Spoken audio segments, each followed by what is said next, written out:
Boas, malta! Mais uma questão, questão 6, prova de 2018, segunda fase dos exames nacionais.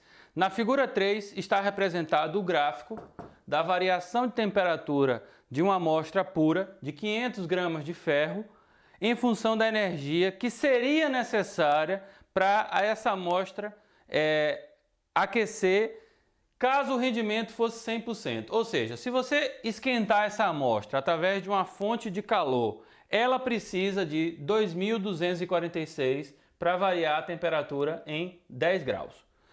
Porém, a questão diz o seguinte: para aquecer essa amostra foi utilizada uma fonte de potência 40 watts. Então, essa fonte aqui, ó, tem uma potência de 40 watts e o tempo de aquecimento foi 1,6 minutos. Ou seja, essa fonte com essa potência e esse tempo forneceu aqui uma certa quantidade de energia para a minha amostra. Eu vou chamar essa energia aqui de energia total.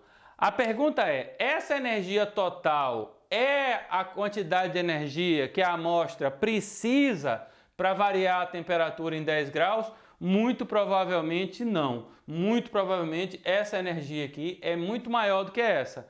Sendo essa energia maior do que essa, eu tenho a energia total, tenho a energia útil e quero saber o meu rendimento. Então, como é que eu vou achar a minha energia total? Eu vou dizer que a minha energia que eu recebi da minha fonte, porque a fonte de calor me deu uma certa quantidade de energia, essa energia total ou energia fornecida, vou botar aqui, ó, energia fornecida, vai ser igual à potência da fonte vezes o tempo. Então, a energia fornecida, ok? A energia fornecida foi 40 vezes 1,6 vezes 60. Opa, Vicente, de onde é que você surgiu esse 60? Novamente, malta, eu transformei de minuto para segundo, para que quando eu multiplicar o watt pelo segundo, eu encontre a minha resposta em joule. Então, a energia fornecida dá 3.840 joules. Então, observe que a fonte de calor forneceu 3.840, mas a amostra só precisa de fato de 2.246. Então significa que esse processo de aquecimento aqui não é um processo que tem um rendimento lá muito bom, porque dos 3.840 que eu forneci, a amostra só absorveu 2.246. Então, o meu rendimento percentual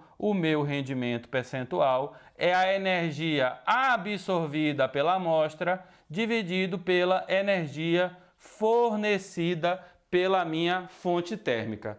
Portanto, a energia absorvida está no gráfico, 2.246. Isso aqui dividido por 3.840 vezes 100%. Esse número aqui, o rendimento percentual, vai dar quanto? Eu já fiz essa conta também. Isso aqui vai dar 58%. Ou seja, a fonte forneceu 3.840, mas a amostra para a mesma variação de temperatura só precisa de 2.246. 2.246 por 3.840 dá 0,58 vezes 100%. Vezes 100 dá 58%. A questão 1 já foi embora. Agora eu vou fazer o seguinte. Um recipiente contém 1,5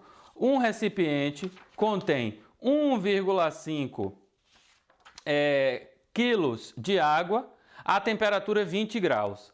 Uma esfera de ferro de massa 850 gramas e inicialmente a temperatura de 70 é introduzida na água. Determine a temperatura de equilíbrio, admitindo que o sistema é isolado. Então agora eu vou apagar isso aqui, que já não faz sentido nenhum. O que é que esse rapaz fez aí agora? Misturou substâncias com temperaturas diferentes num sistema num sistema isolado. Então, se o meu sistema é isolado, se o meu sistema é isolado, eu posso dizer que a variação de energia dentro do meu sistema, essa variação de energia é igual a zero. E quais são os constituintes do meu sistema? No meu sistema eu tenho 1,5 kg de água a 20 graus e a esfera de ferro a 70 graus. Então, o meu sistema é constituído de água e esfera. Então, eu vou dizer que a variação da energia da esfera, é isso? A esfera metálica. A variação de energia do ferro, vamos chamar aqui ferro, mais a variação de energia da água, isso é igual a quanto? Isso é igual a zero, ok? O que é que significa fisicamente essa equação? Que alguém vai ceder energia, essa quantidade de energia vai ser absorvida pelo outro e o somatório disso dá zero. Portanto, quem cede a energia fica com um sinal negativo, quem absorve fica com um sinal positivo. Os valores são iguais, quando eu somo, isso dá zero, tá bom? Então, um recipiente contém 1,50 kg de água a 20 graus e uma massa de ferro a 70. Quer dizer que o ferro que está a 70 vai fornecer a energia e a água que está a 20 vai absorver essa energia. Então, o que é que eu vou fazer? Se o ferro é quem liberta e a água é quem absorve, eu vou colocar que a variação de energia da água é igual a menos a variação de energia do ferro. Vicente, como é que você fez isso? Joguei isso aqui para o outro lado. Vicente, por que você joga para o outro lado o ferro e não a água? Porque eu estou querendo já colocar na cabecinha de vocês que quem fornece a energia é negativo, foi o caso do ferro. Quem absorve a energia é positivo, que é o caso da água. Do ponto de vista matemático, não ia mudar nada, mas fisicamente fica mais fácil de você entender. Confia em mim, que eu estou te dando uma dica de ouro. Então, o que é que eu vou fazer agora? Vou desenvolver isso aqui. Vou pegar a massa de água, capacidade térmica mássica de água, vezes variação de temperatura de água, isso é igual a menos massa do ferro, capacidade térmica mássica do ferro, vezes variação de temperatura do ferro. Se eu olhar para esse problema aqui agora, eu vou chegar a uma conclusão triste. Por quê? A massa de água eu tenho 1,5 kg. A capacidade térmica mássica da água eu também tenho, está no formulário lá no início da prova. A variação de temperatura da água é o que eu quero descobrir. Na verdade, eu quero saber qual é a temperatura de equilíbrio. Temperatura de equilíbrio é a temperatura final, que é o que eu quero, menos a temperatura inicial da água, que o problema disse que era 20 graus. Só que quando eu chego do lado de cá, eu percebo um problema para resolver. Por quê? Porque ele deu a massa do ferro, que é 850 gramas, mas ele não deu a capacidade térmica mássica do ferro. Pode procurar à vontade que você não vai descobrir. Ah, é por isso, Vicente, que você deixou o gráfico aí. É porque nós vamos ter que dar um passo atrás para, usando os dados da questão anterior, calcular a capacidade térmica mássica do ferro, senão eu não resolvo. Então, o primeiro passo aqui é eu voltar no gráfico anterior e descobrir a capacidade térmica mássica do ferro. Para isso, eu vou voltar ao seguinte. A questão disse que 500 gramas de ferro, para variar 10 graus, absorveu 2.246. Então, eu vou dizer que a energia absorvida pelo ferro é mc∆T. A energia é 2.246. A massa do ferro é 500 vezes 10 a menos 3. Você que não entendeu, lembre que eu tenho que transformar de grama para quilo, porque grama é uma desgrama aqui para a gente. Se a gente botar em grama, nós vamos se ferrar, tá certo? A capacidade térmica do ferro eu quero saber e a variação de temperatura é 10 graus. Então, na verdade, esse gráfico aqui era a chave para a gente descobrir a capacidade térmica máxima do ferro, que não foi dada no problema. Então eu tenho que voltar na questão anterior, calcular a capacidade térmica do ferro. Então isso aqui vai dar 2.246 dividido por 500 vezes 10 a menos 3, multiplicado por 10, que é a variação em temperatura, e eu vou chegar à conclusão que a capacidade térmica do ferro vale, é óbvio que eu já fiz essa conta aqui, isso aqui dá 449,2 joules por quilo por grau Celsius. É isso mesmo, Vicente? 449,2. Pronto. Agora eu posso vir para o meu problema e achar a temperatura de equilíbrio. Quanto é a massa de água? A massa de água é, vamos voltar para a questão 2, 1,5 quilos, já está em quilo, não faço mais nada, vezes capacidade térmica máxima da água, está no formulário, 4,18 vezes 10 a terceira. Abro o meu parêntese aqui. Como é que eu faço para achar a temperatura de equilíbrio? Temperatura de equilíbrio menos temperatura inicial da água. Temperatura inicial da água era 20 graus. Pronto. Isso é igual a menos a massa do ferro. Quanto é a massa do ferro? 850 gramas. Então eu faço 850 vezes 10 a menos 3. De novo, por que 10 a menos 3? Porque eu tenho que transformar de grama para quilo. Capacidade térmica máxima do ferro. Eu volto aqui e pego o valor 449,2. Isso tudo multiplicado pela temperatura de equilíbrio menos a temperatura inicial do bloco de ferro, que é 70 graus Celsius. Fecho parênteses e digo que isso vale zero, ok? Pronto, eu vou agora resolver fazer essa continha aqui, eu vou fazer essa conta. Cadê a conta? A conta é uma conta meio esculhambada aqui, eu vou ver o que é que dá para a gente simplificar. Deixa eu ver.